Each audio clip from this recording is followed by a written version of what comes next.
testimonio sobre los últimos hechos en el país. Adelante, Catherine, por favor. Bien, gracias, Percy. Muy buenas noches, doctor Aníbal Torres. Bueno, si no hay sucesión presidencial, doctor, como usted lo ha explicado ya a través del video que ha publicado en redes sociales, ¿en qué situación está el Perú ahorita? ¿Qué tipo de gobierno tenemos ahorita? Bueno, tenemos un gobierno golpista, un gobierno que se sostiene por la fuerza, un gobierno que está totalmente deslegitimado socialmente, no tiene la aceptación de la población, tiene ya cerca del 80%, creo, de desaprobación, gobierna conjuntamente con el Congreso, que ya no tiene una aprobación ni siquiera del 5%, o sea, nadie aprueba al Congreso de la República, ¿no? Se sostienen ellos solamente a través de la fuerza y eso no es democracia. Y ellos, los del Congreso, a veces dicen que tienen legitimidad legal. Sí tendrían legitimidad legal y lo tienen en realidad porque fueron elegidos por el pueblo, están conforme a ley allí, pero no la tienen porque no gobiernan de acuerdo al ordenamiento jurídico, de acuerdo a la ley. No defienden la democracia, porque la democracia es el gobierno del pueblo, o sea, de la mayoría. La mayoría del pueblo solicita no que la señora Dina se retire, que el Congreso haga lo mismo, que se convoque a una asamblea constituyente, pero no hay nada en nuestra realidad, aquí no se gobierna al pueblo. Claro, pero sin embargo el día de hoy también la presidenta ha salido y ha expresado... Sí, Caterine, no sé si se escucha. ¿Aló? ¿Usted no se escucha, señor Aníbal? Yo sí les escucho perfectamente. Sí, le decía, bueno, según todo lo que usted ha expuesto el día de hoy, por ejemplo, la presidenta Dina Boluarte ha salido y ha dicho que va en respeto justamente al Estado de Derecho, a la Constitución y a la democracia, ¿no?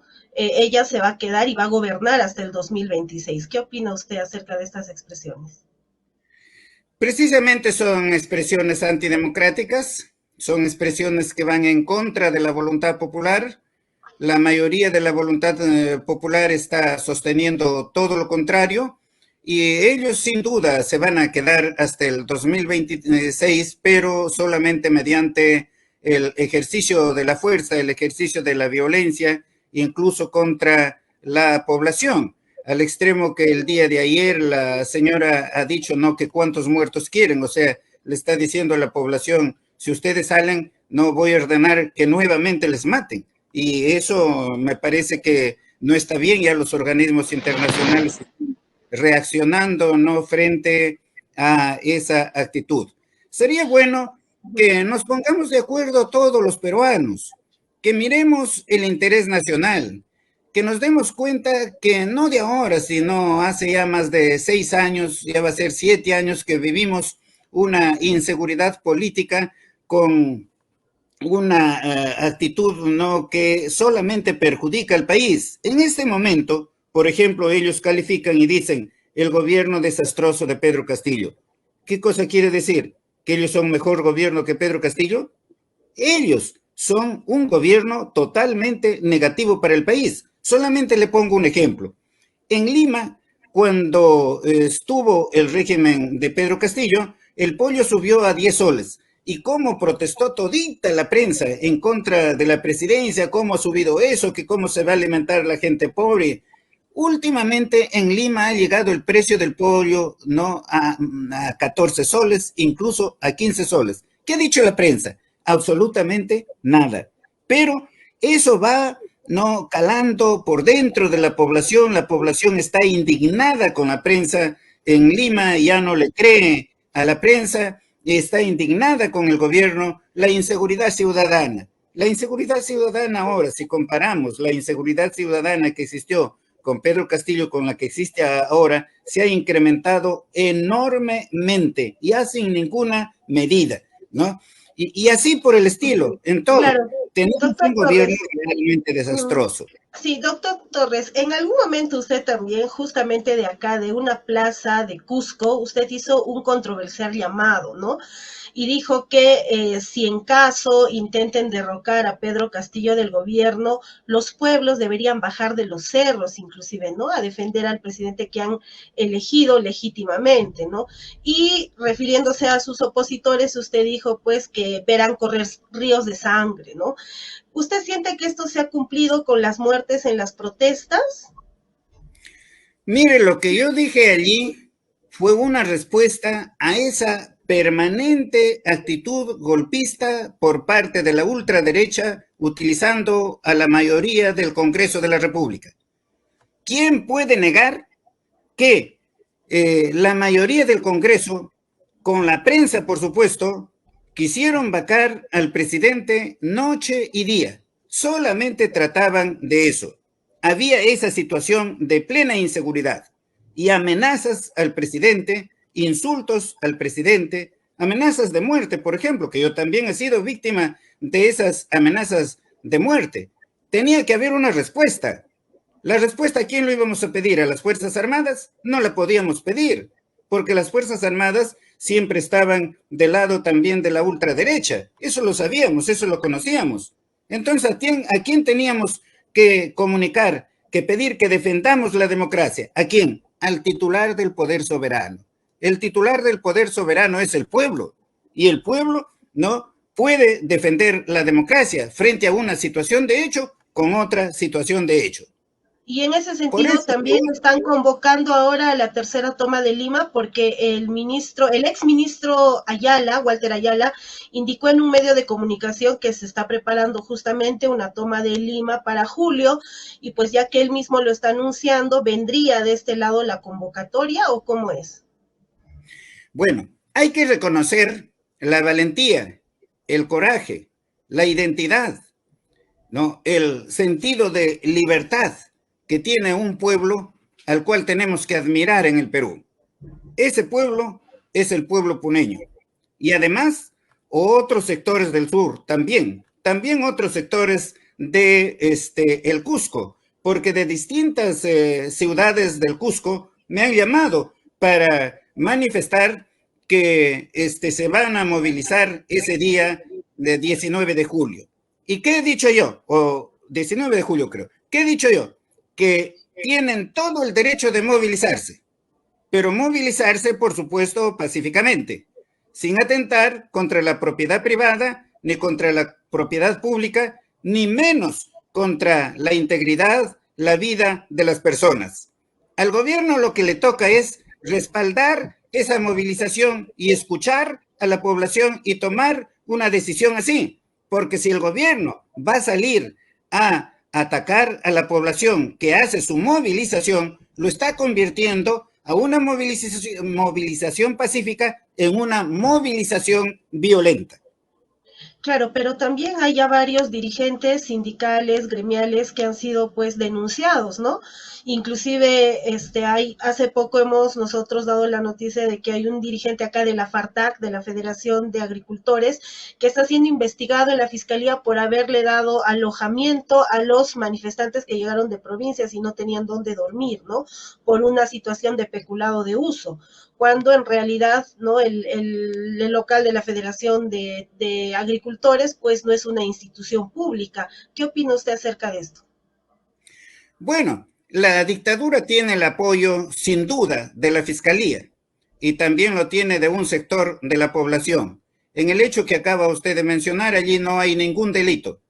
No constituye delito que un sindicato o que un particular cualquiera aloje a las personas que van a marchar, ¿no? Por eso es que yo incluso critiqué a la iglesia en Lima, porque no obstante que los feligreses que estaban en movilización no tenían que comer, dormían en la calle, sin embargo no abrieron las puertas de la iglesia como lo ha señalado Jesucristo, ¿no? El amor al prójimo. Ellos actuaron en contra del prójimo para colocarse allí junto al poderoso. Siempre estaban del lado del poderoso.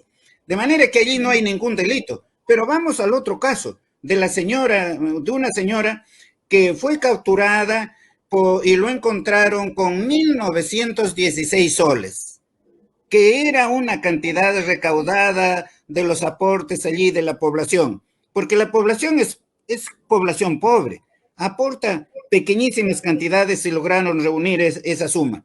La fiscalía encontró eso, con eso. ¿Y qué le aplicaron la fiscalía y el Poder Judicial a esta señora? Le aplicaron 30 meses de prisión preventiva. O sea, ese fiscal y esos jueces que hicieron eso con esa señora, ¿qué? ¿Son personas decentes? Son personas delincuentes. Ellos son los que administran justicia. ¿Qué garantía tiene la población? ¿Qué garantía tiene el pueblo frente a magistrados de esa naturaleza que se ponen al servicio del poder, al servicio de la fuerza, al servicio de la dictadura? ¿Cómo Doctor, pueden... entonces, si todos están al servicio de, el poder actual, del gobierno actual, ¿cómo se podría revertir esta situación según todo lo que usted ha explicado, que la sucesión presidencial no es válida o que, bueno, hay otro, o el ministro Ayala, el exministro Ayala dijo también que él quería que se desafueren a los 101 congresistas que han votado por la vacancia? ¿Todas estas propuestas son reales, factibles? Bueno, si se recupera el Estado de Derecho, pues son factibles. Recuerden ustedes que cuando el presidente Fujimori dio el golpe y gobernaba mediante la fuerza, todo parecía que eso es irreversible. Ellos decían que se van a quedar 20 años en el gobierno y estaban seguros de eso. ¿Y después qué pasó? Todos ellos se fueron a la cárcel. Recuperado el Estado de Derecho, se investigó realmente, se investigó independientemente, se investigó autónomamente y se aplicó la ley. Ahora en el Perú no hay ley que valga en favor de la población. Ahora la ley está en favor de la dictadura. Bien, por último, doctor Aníbal, usted ha dicho que usted desconocía de este discurso que dio el expresidente Castillo y muchos congresistas y ministros que han apoyado al expresidente Castillo han dicho que se han sentido traicionados. ¿Usted también se ha sentido traicionado por Pedro Castillo? No, yo no me he sentido traicionado por Pedro Castillo. Pedro Castillo y yo, como también los otros ministros, sabíamos que nosotros íbamos a ser vacados. Iba a ser vacado el presidente y conjuntamente con él todos los ministros. Eso lo sabíamos. Más bien para nosotros era una sorpresa de que no podían vacarnos si habíamos durado los meses que duramos. La ultraderecha tiene un poder muy grande en el Perú, un poder enorme. La ultraderecha es la que ha tenido el gobierno durante toda la República y ahora nuevamente lo tiene. El Congreso de la República solamente es un instrumento de la ultraderecha. Las Fuerzas Armadas, la policía, un sector, no todo, se han puesto del lado de eso. El periodismo, por supuesto, trabaja a favor, ¿no?, de ese sector. Yo no me he sentido traicionado, eso iba a pasar. Incluso el día 7, ¿no?, yo no estaba seguro si de allí iba a salir vivo o no iba a salir vivo, porque termina el presidente diciendo eso y cuando le pregunto si ha coordinado con las Fuerzas Armadas, me dice, no se preocupe, doctor. Entonces yo decía, ahora sí, la derecha se va a aprovechar de eso y nos puede eliminar. Incluso existe el peligro de que puedan eliminar a Pedro Castillo, porque ahora para ellos existe el peligro de que se ponga en libertad a Pedro Castillo, quizás no por organismos nacionales, sino por organismos internacionales. Bien, doctor, quedan muchas preguntas, pero le doy el pase a mi colega Marlene Paredes de Puno. Adelante, Marlene. Tu audio, Marlene. No lo escucho, Marlene.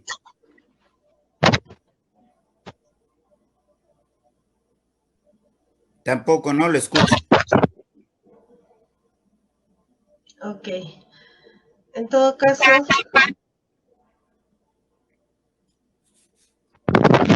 Avanza, por favor, avanza. Ahí ya está, creo. Bueno, doctor Aníbal, una pregunta entonces mientras mi colega se reconecta. ¿Por qué cree usted que la presidenta tiene tanto empeño en pedir permiso para gobernar desde el extranjero y no dejar el puesto de presidente al Congreso, al presidente del Congreso? Bueno, mire, yo la conozco a ella. Yo con ella no he tenido ningún altercado durante la gestión y a ella le gustan muchísimo los viajes. Ustedes verán que ella siempre viajó, Castillo no podía viajar, o Castillo para dejarla, ¿no? Que se vaya, pues, le daba esa oportunidad para que ella se vaya y siempre le gustan los viajes. Pero hay que tener en cuenta ahora que vivimos una situación extraordinariamente difícil. Ella ya debe ser muy consciente de que de todas maneras va a ser sometida a la justicia y que incluso su libertad está en peligro. Entonces, para ella es conveniente salir al extranjero con el fin de fugarse, porque ella sabe que en el extranjero ni dentro del Perú no lo van a aceptar. Precisamente ustedes del Cusco ya han dicho que para la fiesta del Inti Raymi es mejor que la señora no se haga presente porque se va a romper allí la paz social. La gente, al menos un sector de la gente, no va a quererla ver a ella y va a concurrir con una cantidad inmensa de policías, de militares, y se malogró la fiesta. No, eso internamente, pero externamente es igual y hasta peor. Ustedes vieron cuando el premier Otárola fue a España y cómo lo recibieron los peruanos en España, o vieron cuando el alcalde del Cusco fue a Nueva York,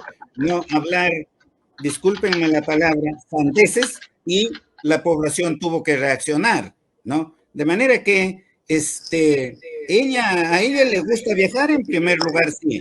En segundo lugar, su situación como presidenta es muy...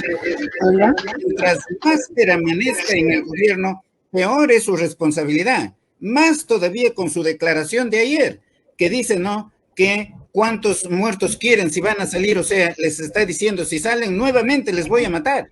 Ella dijo que para los muertos, no de las movilizaciones pasadas, ella no tenía que ver. Eso está reafirmando que sí, ella tiene que ver con eso, que ella está de acuerdo con que se reaccione y no importa que se mate a la gente con tal que ellos se mantengan en el poder. Y ella es simplemente un instrumento de la derecha porque ella no es la que está gobernando, no, la que está gobernando es la derecha con el Congreso de la República, a tal extremo que ustedes verán que como ella no reacciona y pierde legitimidad en la sociedad, entonces la señora Keiko Fujimori ya comienza a tomar distancia. ¿Por qué? Porque no quiere hundirse conjuntamente con ella. Pero la que está gobernando precisamente es Keiko Fujimori a través de Fuerza Popular en el Congreso. De manera que gobiernan el Perú ahora Keiko Fujimori y la doctora Dina Boluarte. La doctora Dina Boluarte solamente como un instrumento de Keiko. Bien, ya está en la sala Marlene Paredes. Buenas noches, Marlene. Hola, ahora sí me escucha, por favor. ¿Me podrían confirmar? Sí, le escucho, señorita Marlene. Qué gusto, buenas tardes.